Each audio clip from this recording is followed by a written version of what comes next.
Hello and welcome to Salon Secrets, the podcast series for hair and beauty professionals brought to you by Salon Services. In each episode, we're talking to industry experts and some of the leading names in hair and beauty, sharing tips and advice on how you can boost your business. The coronavirus pandemic means life and work has changed for us all. In this episode, we're focusing on the new ways of working for nail technicians when the hair and beauty industry reopens. And we're also discussing why the future for nail professionals could be very bright indeed. I'm your host, Lou Sherlock, and joining me today is leading nail expert Marian Newman. Marian has been in the industry for more than 30 years and has worked with designers including Alexander McQueen, Vivienne Westwood and Marc Jacobs. She's also an author and educator, and working with the British Beauty Council, Marian has co-written the Back to Work guidelines for nail salons and mobile nail technicians. I'm delighted Marian is joining me today. So I wonder if we can start talking about the Facebook group that you set up to support nail technicians during the pandemic. What have you been hearing from your members? Are they looking forward to reopening, or are they worried about health risks?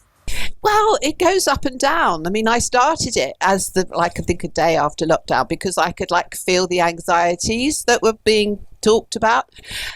It seems to be a pretty mixed bag. On the whole, the members in my group, because we've been working our way through all the different aspects of it, the official guidelines, the suggested guidelines, the risk assessments, I think on the whole, they're pretty okay. How different will their working day look, do you think, compared to before lockdown? It's going to look very different. And I think it will only be for a while because obviously things will start slowly getting back to sort of what we knew before. But yeah, their day is going to be different in that they have to do the whole distancing thing. There has to be, if somebody is working in a busy salon, they can't be back to back like they used to, which is probably a gift, actually. Yeah. When you don't get time to have lunch, and this used to happen to me all those years ago, didn't have time to eat anything, and then my hands would start to shake, because I needed sugar. Yeah.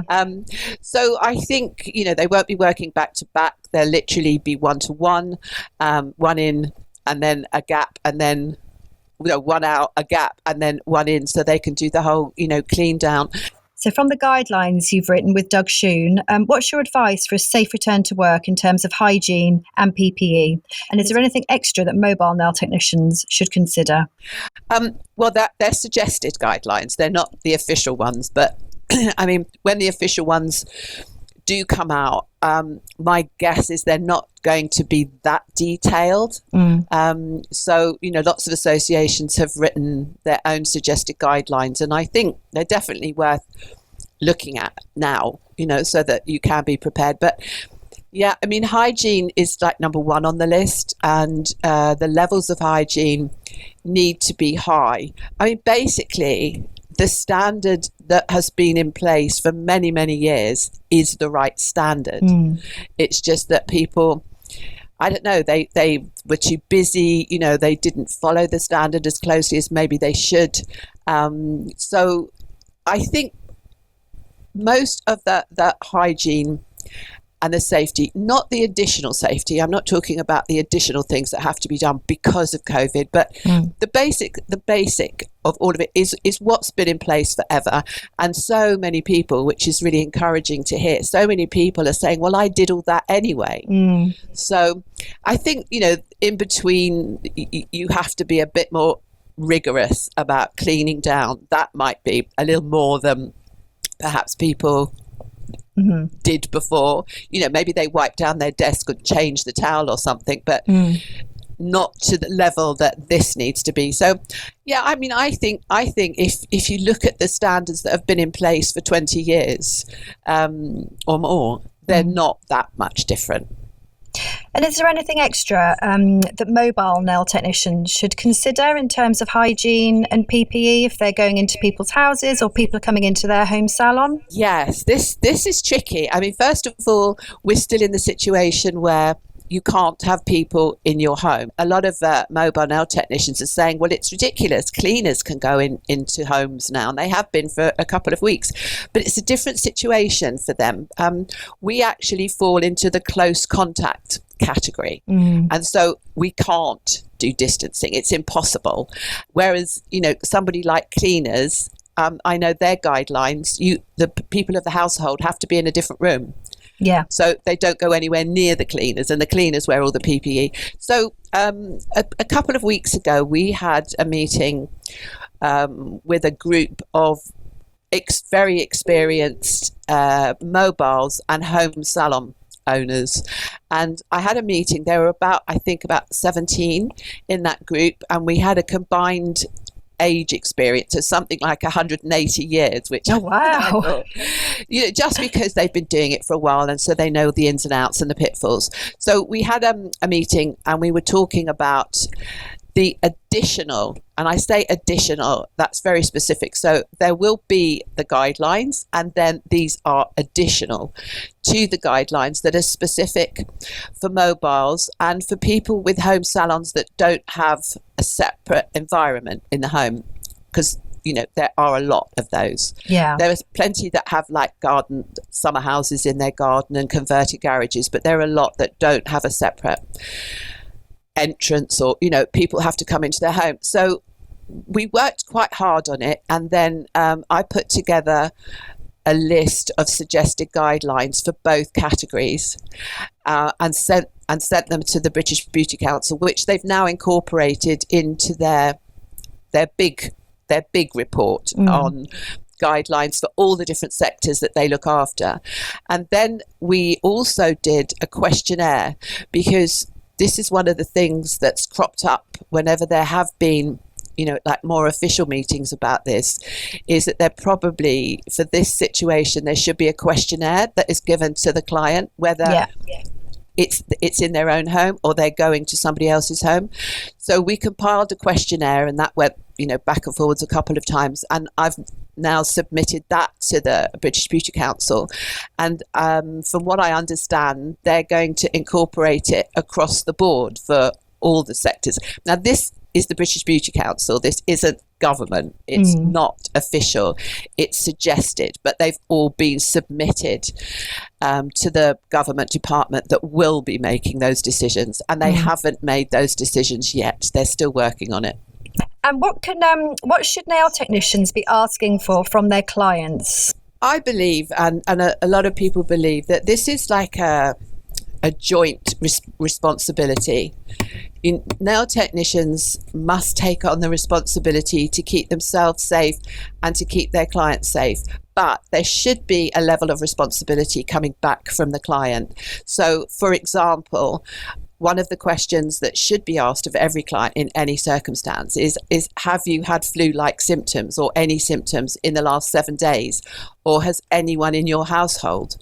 Now, that is a really important question, because if there has been any possible symptoms, and there seem to be so many symptoms for this virus, if there have been any symptoms in the last 7 days, or they've been in close contact with anyone in the last 7 days that have had some symptoms, then they really shouldn't have an appointment. So, that's one of the responsibilities that has to fall on the client. They must be truthful, however much they want to get their nails done. They must be truthful. And then even at the appointment, they should be asked, do you have a temperature? Have you been feeling unwell? Have you been coughing?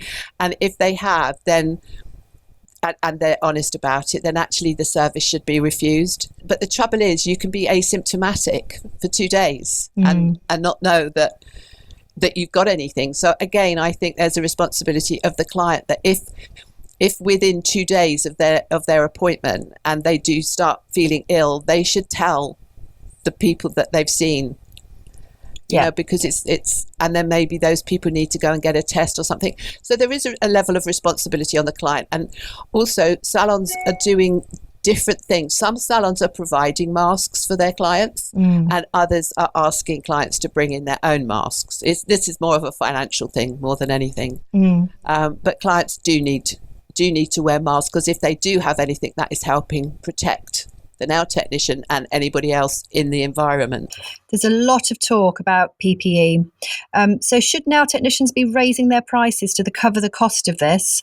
Yes, they should, actually. I know a lot of people are very worried about doing this because, you know, they don't want to hike their prices up. They don't want to be seen as sort of cashing in. But I think if clients are, if it's explained to clients, you know, if you're doing good client communication, which everybody should be now, they should have done it all the way through as well, keep up communication, then I think if it's explained to the clients, you know, how much more they have had to buy to be able to open.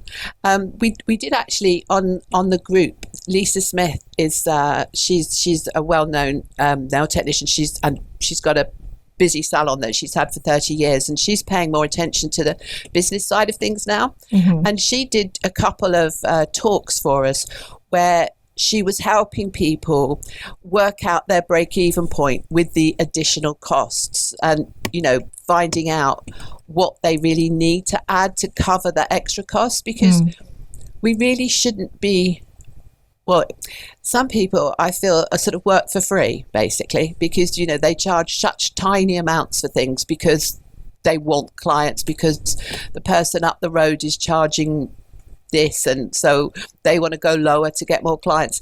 And when you work it all out with the cost of product and the overheads and all of that sort of proper financial issue, then some people are like earning less than £5 an hour, which is below the minimum wage. So I think one of the things that has come out of one of the many things that have come out that's good, you know, I think there are lots of positives that have come out of this situation. One of them is making nail professionals think more about their business. You know, what is their business? They need a business model. They need to do it properly, and they need to stick to it. They need to find what their overheads are, what their cost of product is. And if they need to raise their prices because of this, even if it's temporary, then yes, I think they should. And what about marketing, which is always key, but I guess now especially so? How should they communicate with clients when they reopen? And also, have you got any top tips on how they can find new clients? Well, I think marketing, they should have been marketing all the time, because, you know, clients are, you know, obviously it's a different situation, but if they had clients that, you know, are regular nail salon goers, or, you know, they have their nails done regularly, they're actually suffering as well. It's like, you know, your hair color, like, oh my goodness, look at those roots. They're desperate to get back, and they're desperate to have some sort of communication and maybe some tips on how to look after their nails in between. So that basically is all marketing. So, you know, good client communication, if somebody hasn't done it up to now, then now is the time to start. It really is. You know, communicate with your client. We had another lovely little talk with all sorts of ideas on how to communicate with your clients, and I know a couple of people took one of the suggestions and got some little cards, and actually the two that spring to mind, they handmade the cards, like about 100 or something. Oh, wow. Made the cards, put a little note in and then posted it to their clients. And they said the response was phenomenal, because clients need a little bit of care and attention as well. Yes, so all of that is good marketing. And so if, you know, people haven't started doing it, then do it now. And, you know, maybe suggest that they'll have a waiting list, because nobody knows when reopening is going to be. But, you know, maybe start a waiting list, so at least people feel that they've got a good chance of getting their appointment as soon as possible. Because I think that we've had lots of talks on the group, but we had a talk from a friend of mine who's in Austria, and she reopened 3 weeks ago, I think. So we had a talk from her saying, you know, what does it look like? What are the clients? You know, are they coping with the PPE, etc.? And so she explained, and she gave us a really inspiring talk, in that she was as packed as she could possibly be. All her clients were coming back. So, you know, one client, she said she sat in the chair, and for the whole appointment she couldn't stop giggling, because she was just so thrilled to be there. Oh, that's lovely. I know, isn't that it's so sweet? I mean, that's the sort of thing people want to know. They want to know that when they reopen, they're going to be busy and their clients are going to come back. But they've got to start doing that now. They've got to start, enticing their clients back, assuring them that they're taking every step that they can to keep them safe. And I mean, another thing as well, I had a chat with Jan Arnold the other day, which was unbelievable. I mean, it was Jan Arnold at her inspirational best. And she was saying that to reopen, what it would be a fabulous idea is to start telling clients now, when we reopen, we're going to have some new services for you. We're going to have a whole range of new colours. We're going to have something extra special that you haven't seen before. So all of that is just like brilliant marketing. So when clients do come back, they're not faced with the same range of colours that they've been faced with for the last year. They're coming back to their favourites, and they're coming back to something new and exciting. And all of that is good marketing, and all of that, if you sort of spread it far and wide, I mean, social media is the easiest way at the moment, spread it far and wide, then that's not only going to bring your existing clients back, it's going to bring some more, because everyone is desperate to get their hair, their brows, their nails, their lashes. So 4th of July is the date we're talking about, but that's not a specific opening date, is it? No, it really isn't. And actually, I've just had a bit of communication with the CEO of the BBC this morning, because yesterday the Telegraph came out with a report, and the Mirror has come out with the same report today, that Boris wants the hairdressing, and when people say hairdressing, they mean beauty as well. It's all one and the same, actually.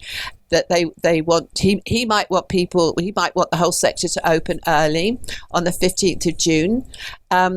It's nonsense. It's fake news. I've seen the official email from the correct department that's saying no, this hasn't been said. There is no date that has been set yet, none.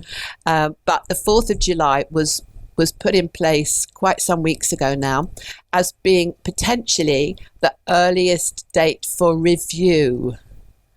And now that can change backwards and it can go forwards. Every single thing is changeable at the moment. Marian, you've talked about a new future for nail technicians, which is so positive. Can you explain a bit more about what that actually is and what it will look like? I really believe it is a new future. I really do. And I think it's a new and bright future as well, because what has happened is such a focus over these weeks. Such a focus has come back to standards. It's come back to hygiene standards. It's come back to good working practices, because if you haven't got those, you can't open. And I think the consumer and the client are going to sort of show what they think with their purse, quite honestly. And most people are worried about the safety all the time. Some people won't even go into supermarkets still. So if they come and they see that the place isn't really as clean and as hygienic as they'd like it to be, they won't come back. So, and I think everyone is very aware of this. So I think the focus has come back onto all the good things in the nail industry.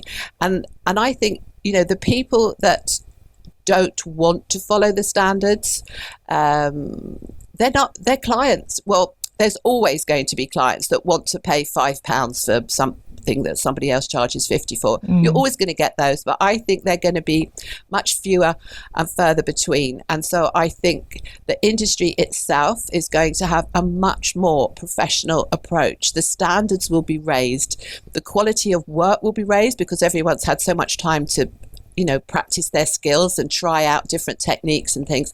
So, and I think that is a really bright new future for the nail industry. It will be far more professional than it's ever been. And all I hope is that, we open like this and we stay like this. And it doesn't sort of go back to the old sort of ways that could be a bit slipshod, because, back-to-back clients, no time to clean, no time to do update skills, too busy. Well, I think that's all going to change. And I think the quality is going to be an awful lot higher, and I just hope it stays that way, and I think it will. I watched your Facebook interview with Doug Schoon, and you both talked about nail technicians being safer than any time in history because of that focus on working safely, properly, and cleanly. Does it almost feel like a new start? Yeah, I really think it is. Because, there has never been as much focus placed. I mean, the education levels in the UK, well, across the world, really, it's not just here, but in the UK, are not great. There are far too many, very short courses where, as a beginner, you can do a one-day course and you can learn six services, which is ridiculous. So I think as a general thing, I know I'm being critical, but I'm being truthful, that the level of education hasn't been great in a lot of places. And so, so many people now, when they've looked at the guidelines, when they've looked at what the hygiene standards should be, so many are saying, I was never taught that.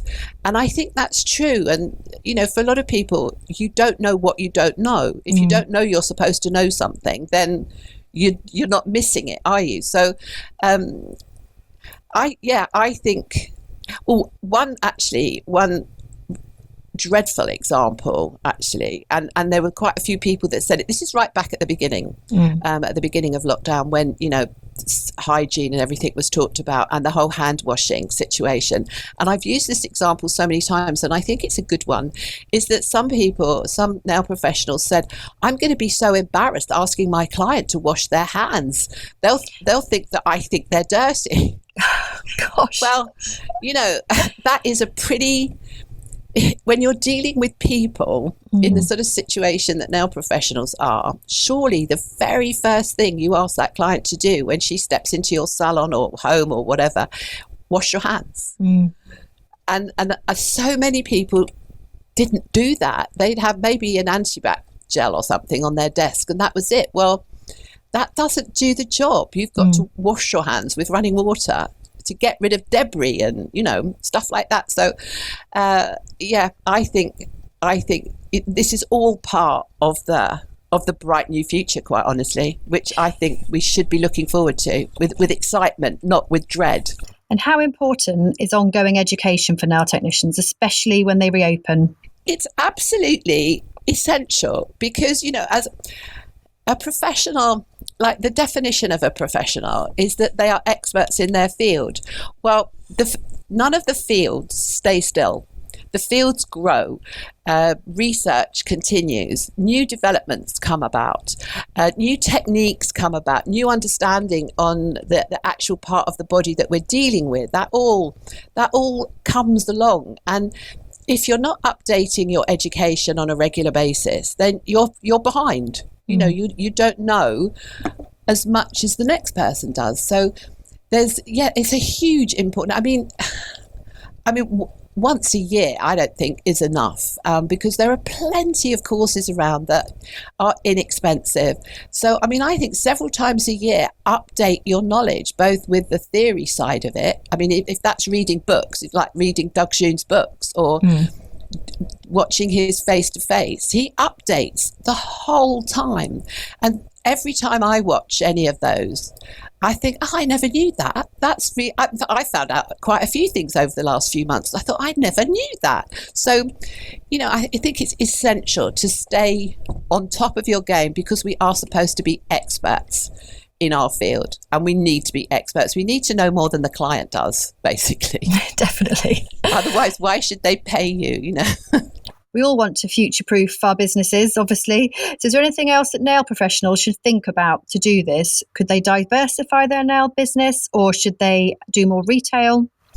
Oh, retail, yeah. Retail has always been, I don't know, that the whole sector, hair, beauty and nails, they're just not very good at retailing, are they?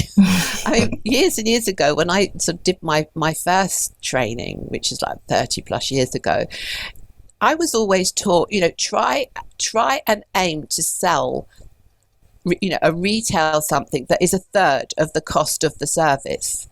And, when you're sitting face to face with somebody no less than half an hour, probably an hour and a half, maybe 2 hours. You've got such an opportunity not to do the hard sell. I personally don't believe in any hard sell. As soon as somebody does that, it turns me off completely. But explain, and this is where the knowledge and the updating education is so important, because you have the opportunity to explain to your client the why you're doing this, why you're not buffing the nail to shreds, why you're applying oil, what is actually happening to the nail plate. All of this you've got the perfect opportunity to explain, to do a bit of education for your client, and they will then almost naturally want, because they're then oh yeah, okay, I get it. They will want some retail. So retail, I think, has always been a bit of a grey area for everybody. You've got an hour sitting in front of somebody. Well, instead of saying what party you're going to at the weekend, or you went to see a film last weekend and it was absolutely fantastic, you're selling tickets for that film. You could be selling retail and bump up your profits a tiny bit. Yeah. So, it is an opportunity to do that. So, yeah, I think that should be a little bit more focused, and, home care and all of that stuff. Diversifying a bit, I don't know, I think that's a very individual thing. If you're happy doing nails and that's your passion, then don't water it down with anything else. But, if you love, lashes seems to be quite a good thing to go alongside nails at the moment. It used to be waxing. When I had a salon, waxing was the thing that went alongside nails, but now sort of lashes and brows seem to be the thing. If you've got a passion for it, then absolutely do it. But you've only got so many hours in a day to work. So, I don't know that you're necessarily going to increase your income, because, if you've got 8 hours to work, you've still only got 8 hours to work, regardless of what you're doing. If you're an employee, that's a whole different thing. Obviously, that's a whole different decision to make. But I think what is important is that you have a passion for what you're doing. Yeah. Because you're not going to do it very well if it bores you. And what do you think will be the most popular appointments when nail salons reopen?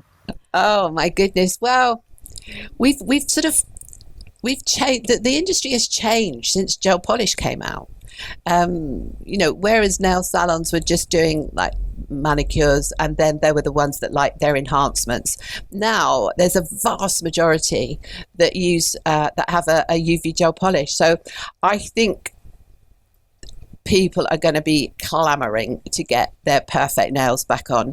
But then also that, that sector of the clients, the consumer, that love their long nails and nail art, they're just going to be in heaven to be able to get those back on. So I think, I don't know which is going to be the most popular, because it's almost sort of geographic as well, that, people from the north tend to like longer nails, whereas you come down to the southeast and they're much more conservative and, don't have too much bling. And also it's the nail technician, the nail technician sort of drives that by what they do, really. So I think probably UV gel polish is going to stay at number one, but then closely followed by the enhancements with fabulous nail art on. Excellent. And is there any specific nail trends that we should be aware of for this summer? Well, I think there will be, because of the situation. I think this isn't exactly a trend, but I think there'll be a big focus on the health of the nail, because I think there's going to be a lot of unhealthy nails coming back. Nails that were fine a few months ago, but now fallen to bits just because of, not getting them looked after properly, all the hand washing, all the disinfectant. I think there are going to be some nails that are going to need an awful lot of care to bring back to being in a good shape. It's like our hair. Gosh, we've got to, getting that colour done and getting that cut done. So I think that is probably going to be a big focus, is health of the nail, and what needs to be done to make it strong again and look fabulous again. So as for sort of a trend in shape and colour, I don't know. I think I think everyone would just be so thrilled to have something. Yes. Just do anything to make my nails look pretty again. Just put whatever you want on there and I'll be happy. I mean, we are in summer, so, the bright colours always make people happier in summer. And toes, obviously, people are very aware of their toes in summer, so I think there'll be lots of pedicures going on. But yeah, I just think bright colours and health. I think the health of the nail is going to be the focus, and if you like, the trend is like get those nails back into a healthy condition again. Is there anything else you think we should cover? Well, I suppose the advice, particularly on my group that I've sort of maintained all along is don't panic. I know that's easy to say. I'm not a person that suffers from anxieties, fortunately, and I know a lot of people do, and there's nothing they can do about it. But I think if you approach everything calmly, because there is a solution. A lot of people were panicking a while ago because they thought that they had to buy an autoclave. Well, we don't know that yet. Maybe they will. I mean, I honestly don't know what the official guidelines are going to be.